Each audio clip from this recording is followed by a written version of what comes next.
আহদাবিল উম্মাহাত, মায়ের পায়ের নিচে হলো সন্তানের বেহেশত। যেই সন্তান নাকি মা বাবার কথা শুনবে, মা বাবার খেদমত করবে, মা বাবাকে ভালোবাসবে, মা বাবার অনুসরণ করবে, ওই সন্তানগুলোর জন্য আল্লাহ পাক রব্বুল আলামিন মা বাবার পায়ের নিচে জান্নাত রাখছেন।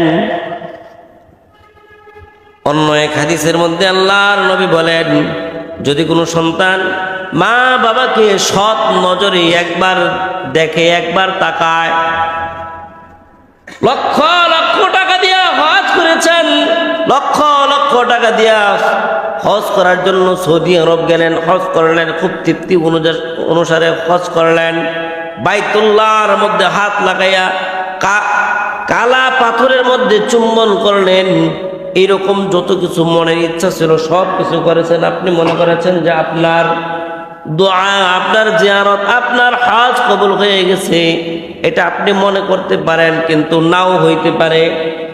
আর আল্লাহর নবী বলেন, যদি কোনো বান্দা তার মা বাবার দিকে একবার সৎ নজরে যদি তাকায়, একবার তাকাইলে একটা কবুল হজের সব আল্লাহ তাআলা তার আমল নামার মধ্যে দিয়ে দেয়। কিন্তু বর্তমান যুগের মধ্যে এরকম সন্তান পাওয়া খুব সহজ।